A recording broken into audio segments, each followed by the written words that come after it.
Welcome to the Gals Guide podcast. Join us on an adventure to get to know famous and infamous women from around the world. Each of our presenters has a pick. Is she ancient history? Is she breaking news? Is she safe for work? Well, that's up to each presenter. All we know is that...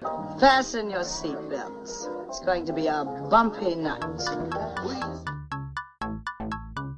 Welcome back. I'm Leah, and I am joined by Katie and Bonnie and Claire, and we are spending a year focusing on personal and collective well-being by learning from women of history. This month's theme is Creativity and Expression Month.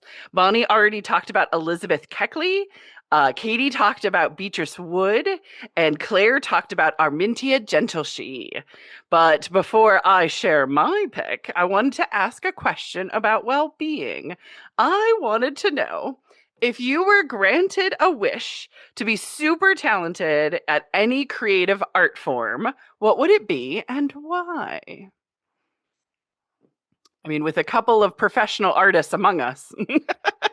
Oh, my would it answer be your is chosen field or a different one? my answer's really easy. I wish I could decorate a cake that Yes. looked decent.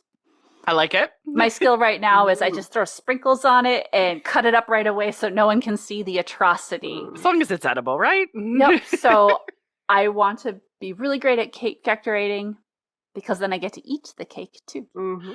She wants the cake and eat it too, and you should. Yes. Nice. Sweet. Bonnie That's or a good Katie? one. Yeah. That's hard too.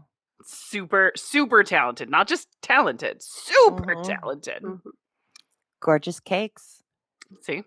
Although I will say, when I had to decorate cakes when I worked at a bakery, the Mhm. thing I struggled with was color mixing, Oh, which yeah. I think Claire already has down. See? Just saying.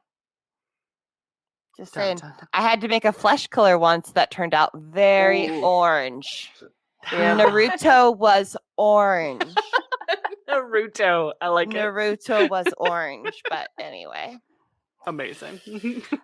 I am super tempted to say pottery, but Yeah, I yeah, feel like I you would can. be cheating myself out of the learning process. Oh, I see. Mhm. Super talented I'm in like 6 months. enjoying it. So I don't know. I think I want to say super talented at cooking and baking because like I've spent a lot of time. I've gotten to the point that I can go off recipe and I enjoy Mhm. doing it. But still, I'm super slow at cutting things up and it's still like not second nature and all of that. But I fucking love eating. Mhm. So And your food is tasty too. I was gonna so- say, have you ate your own food? I was Like, come on! it was like second nature and I was just like the Wolfgang Puck of my own kitchen. You are. I'll just I'll just go with that to satisfy my foodie heart.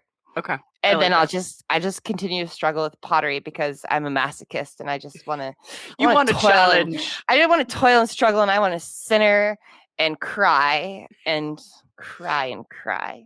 I like Yeah. it. What is it like? That you can be master anything at like it's like 1,000 hours or something. You're Oh an yeah, the expert or whatever. 10,000 hours The- by Malcolm Gladwell. Yeah. I don't know, Yeah. but it's not like a talent. Like you work at a thing and then you have Mhm. that skill. I was going to Well- ask Katie, when you're throwing on the wheel, if you instead of like dipping your sponge in the water, can your tears just You're right. lubricate I the literally clay? asked my instructor, have you ever thought about spitting on your clay? Oh, They all looked at me like I was a fucking freak. And I was like, well, my hands are on it and I don't want to take my hands off, but I'm getting dry. Can Mhm. we spit on the clay?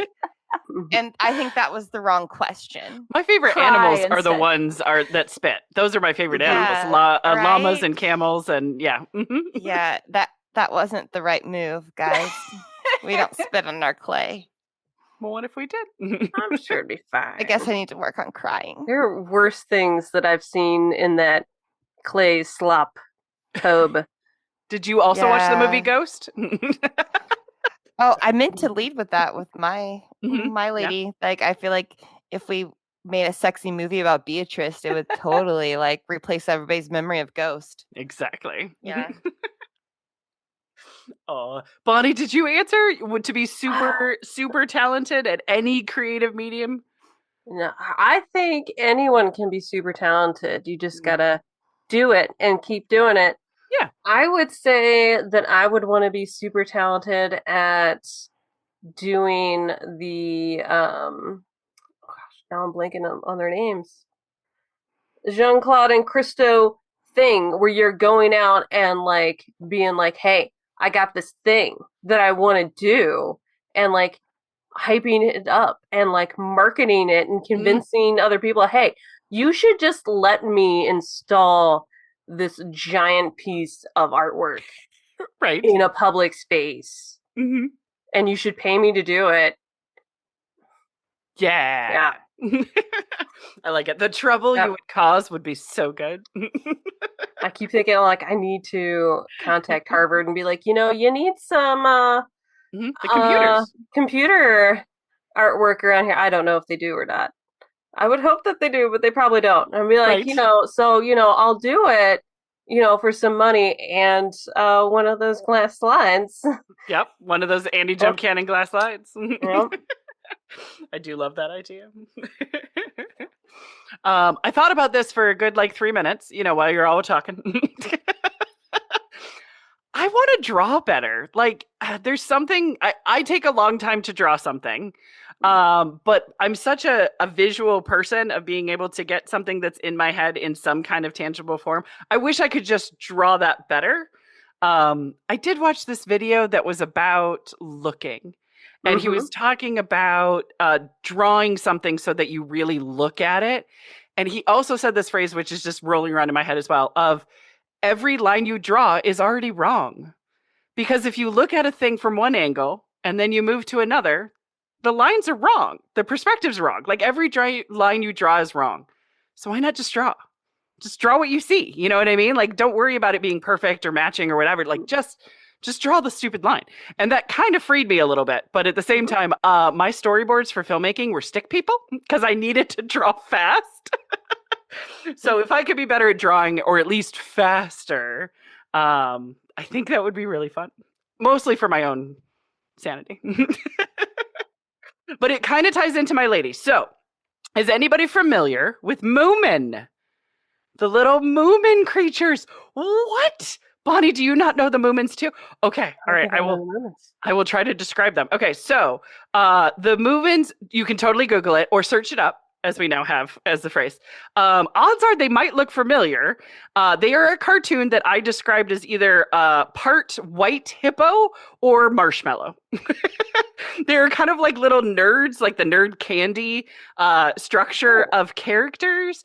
They have been really popular for my son, actually. So my son Basil loves how cute these characters are and pointed them out to me at a Barnes & Noble and said that the creator is a Scandinavian woman and I should know about her.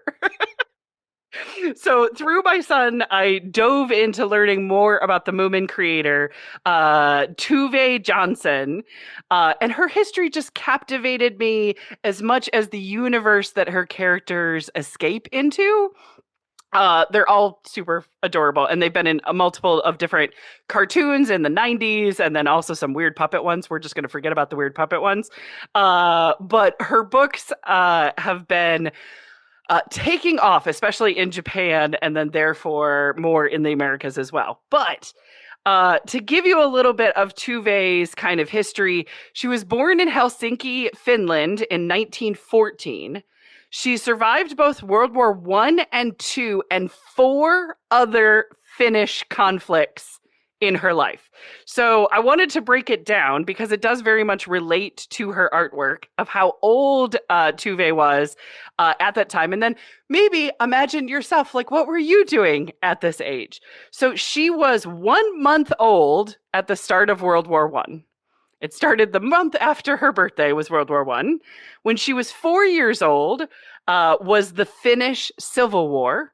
When she was 25, there was the Winter War in Finland and the start of World War II. When she was 27 years old, there was the Constitution War. When she was 30 was the Lapland War. And then on her 31st birthday was the bombing in Nagasaki. That's from birth to 31, a lot of freaking wars. And I point this out because if you were a creative person at this time, you might want a place like Moomin Valley to escape into. So Moomin Valley has a thick blanket of snow. It has a calm lake. It has lonely mountains. It has lush green valleys. But for Tove, it was a place for her to escape. Her parents were both artists as well. Her two brothers were also artists. They were all Finnish Swedish, right? So you got that Finland Swedish. They spoke both languages. They traveled in both languages. Tove lived in Finland, but she went to school in Sweden. Many times she wrote in Swedish as well. So with everybody in the house being an artist, let's just say there was a lot of fighting and there was a lot of drinking that was going on, and a lot of you had to do what you had to do to pay the bills, right? Tuve's mom was the responsible one. Surprise, surprise. She made the most amount of money, and she did book covers. She did magazine work. She designed Finnish postage stamps.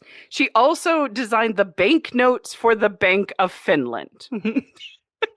This is impressive for a woman at the time, because women artists, as they still sometimes are today, were looked down upon in Finland during Tuve's lifetime.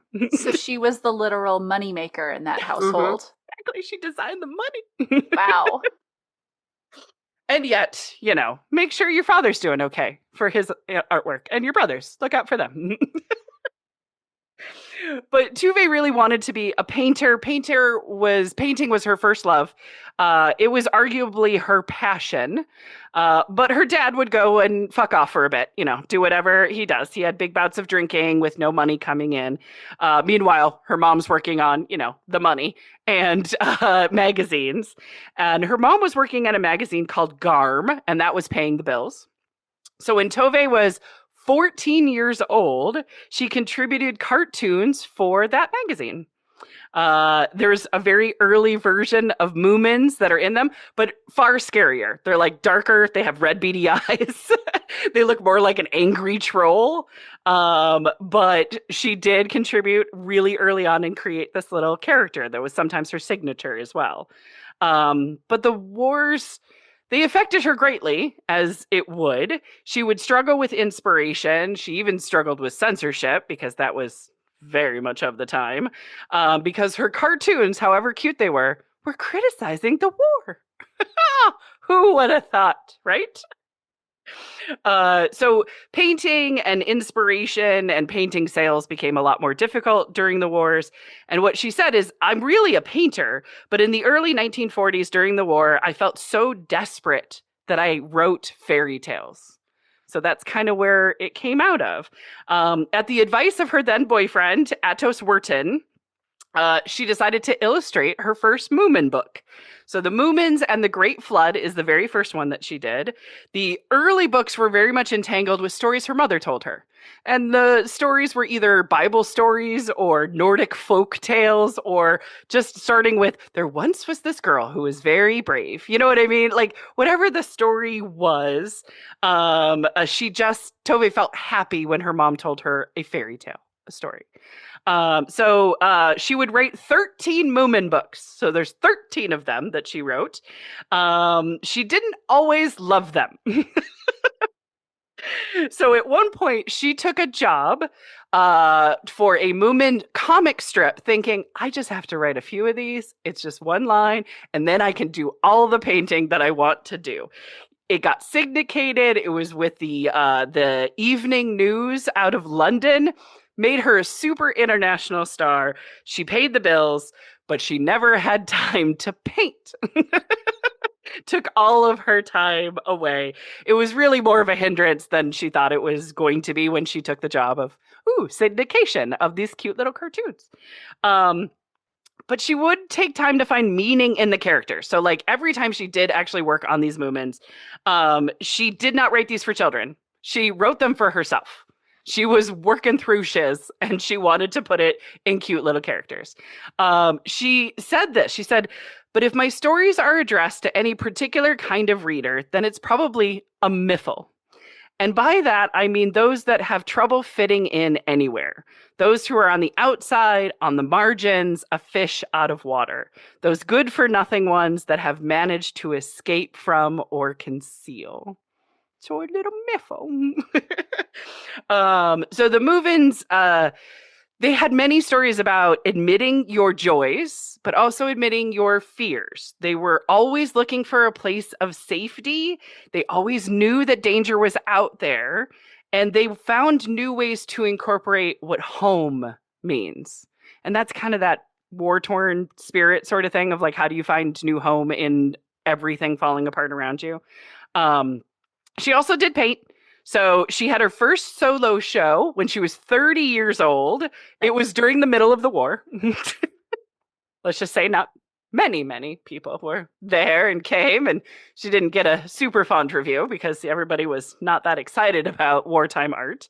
But she did have in her lifetime 7 solo exhibitions. She also painted 5 murals in Finland. I know Katie's been to Iceland. Didn't know if you've seen any Finland murals, but bucket list items. But I wanted to get back to the miffles. So the miffles are super cute. And those who felt like trouble fitting in anywhere, because Tove had bouts of depression. She had time when the world got really, really dark. In Finland, women were told to have babies to replace the men who died in war. That was what they were told were their main life ambitions. So Tove was a miffle because she needed her independence, but she also needed somebody to confide in. So she wasn't happy being alone all the time, but then, people ruin it, right? She was very quiet. She was friends with lots of great thinkers. She didn't always have one boyfriend, let's put it that way. My girl was quite adventurous and loved who she loved when she loved them and was very unapologetic about it. And a lot of times, those other dudes were also loving whoever they loved whenever they loved at the same time. She would write her bestie, Ava, and we have lots of her letters. A biography that I read published a lot of her letters. And Ava was in the United States, and so Tove wrote about her then boyfriend, Atos. He was the one who encouraged her to publish the first Moomin book. So he was very much a supporter of her. I would almost say these two never got married, but really they had that husband and wife kind of dynamic. But for those who read the book, Snufkin is Otto's, her first boyfriend. I mean, if you see him, you totally get it. He likes to just do whatever he does. But she wrote this about Otto's.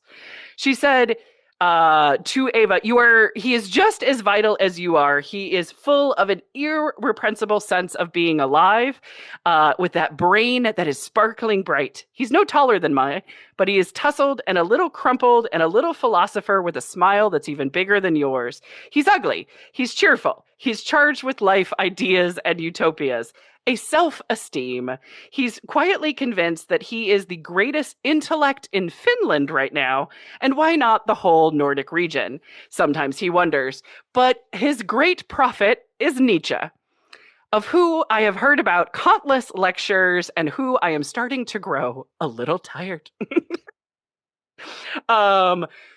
Nietzsche is one of those little things that I always kind of dig at. Like, I can't stand Nietzsche. Like, Nietzsche broke me at one point. Does anybody have feelings on Nietzsche? I just, I always get the Monty Python philosopher song stuck in my head. Yes, there you go. Whenever Nietzsche comes up, so that's where I'm at this point. That's a good therapy, you know what I mean? Like, yes, placement therapy. I like that. Yeah, Nietzsche. So having a boyfriend who is obsessed with that is just great.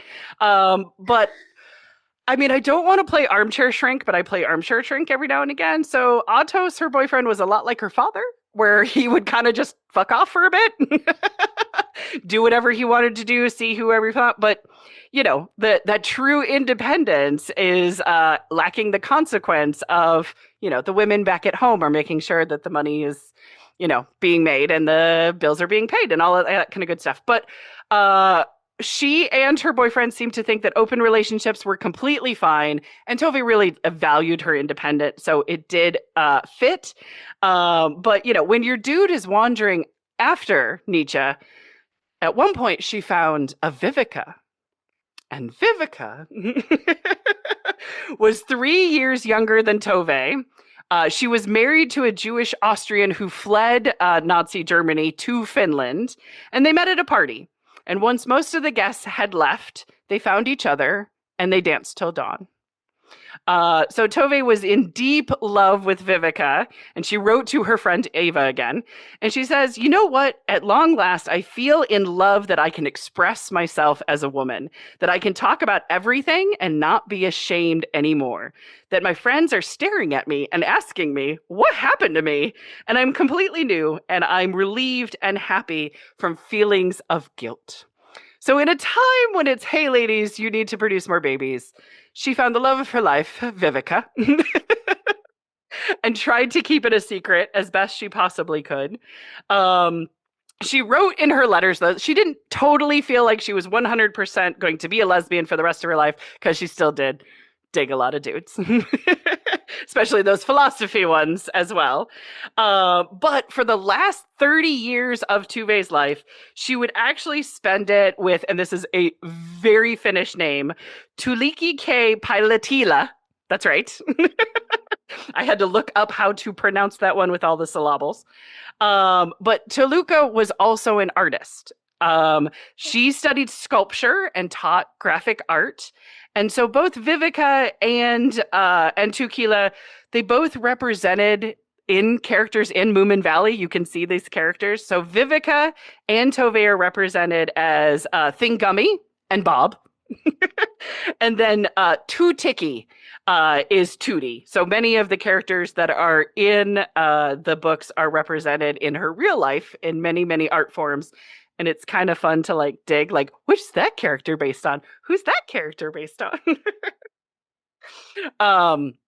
But for Tove, all of her history, all roads lead back to Moomin Valley, whether she liked it or not. She seemed to like try to fight it. Like, no, I'm more than that. I'm a painter. I'm an artist. No, it's all Moomin. It all comes back to Moomin. It made her an international star, but it was also a place of creative comfort for her as well. The last Moomin story that she wrote, her brother took it over after she was done in 1970. So 1970 was the last one that she did. Her brother Lars practiced real hard to draw just as much as she does. But her books were translated in over 60 languages. She is the most well-known Finnish artist of all time. There's museums, there are theme parks, various TV shows that have all been based, an opera, a puppet theater, all based on these Moomin characters. She died June 27th. So that is just a few days after when this episode will release. She was 86 years old when she died in Finland in 2001. So not actually that long ago, right? I imagined her in an artist's dreamland, whether she's either swimming or dancing or at a beautiful island spending the day painting. That's what I'd like to imagine. Because that's what she'd like to do. So without knowing about the Moomin characters, what do you guys think about Moomin and Tove? They look cute. I'm trying to picture how they look at, like you said, theme park. So I'm picturing the people and the little characters thingies. Exactly. Yep. No, there are some sculptures of them that might help. A lot of it is the town. So the theme park has like the lighthouse and different like mom and pop's home and all that kind of good stuff. Moomin Mama and Moomin Papa. Does she ever say much about how she feels about her career as it evolved? Like, does she regret that she didn't get back to painting? She's still painted, but she wished her painting would have taken off more than Moomin did. Okay. You know, like she wanted that to be her main expression. But she's like, well, I guess at least I kind of got to do the other one. It didn't fully take it away, but it was encumbering. Yeah. But you feel like maybe she made peace with it. She's like, I think she went back and forth. It made me alive. She hated it and then dealt with it and then hated it and then dealt with it. Okay. A lot of artists have day jobs that they don't like. Yeah, right? The Moomin was the day job. And then even when you get like artwork that is successful, it's like, well, do you keep doing that for forever? Like, Mhm. you know, you don't want to change and then not get the money, Mhm. but you also don't want to do that forever. Right. She would do shows and people would be like, so when's the next Moomin book coming out? I'm at the show.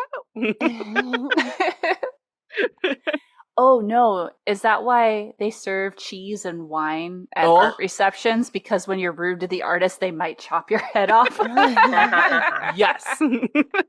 No, I'm sorry about that. But I I'm like really it. glad that you shared about her because this is not a person I have heard about, and I had to look up those characters This as little well. Moomins, yeah. And that's just one of the things that I really appreciate about the Gal's Guide and the work that all of you do, because I get to learn about these incredible people that were left out of history because Yeah. of the horrible reason that they chose not to be born men. Right. Mhm. Exactly, right? But this is great. Thank you. Yeah, look at that. Well, maybe next time you're at a Barnes & Noble or a bookstore, believe it or not, the Moomins are usually in the kids section. Like, again, she didn't write them for kids. But yes, they're very cute. So I wait. wanted to see them as like marshmallow Yeah. candies. Like, I would much rather have them than Peeps. Yeah, no, this is true. Oh my gosh. Yeah. A sugary Moomin? Mm-hmm. Mhm. Now you Then have again, to pitch that. yes, I think it would be great. Too fun. All right, do you want me to wrap us up for the month? Dun, dun, dun, dun, dun. All right, sweet. The only problem is I got to find that piece of paper. There it is. I found it. Last episode, lots of margaritas. So that wraps us up for this month, looking at creativity and expression. We are off next week, but join us next month as we learn about women of history who have found wellness in financial health and security. Thanks for listening. That's another woven thread into our personal and collective well-being tapestry. If you loved learning about women's history or are looking for some self-care, discover even more community and care at galsguide.org. Until next time, keep sharing women's stories.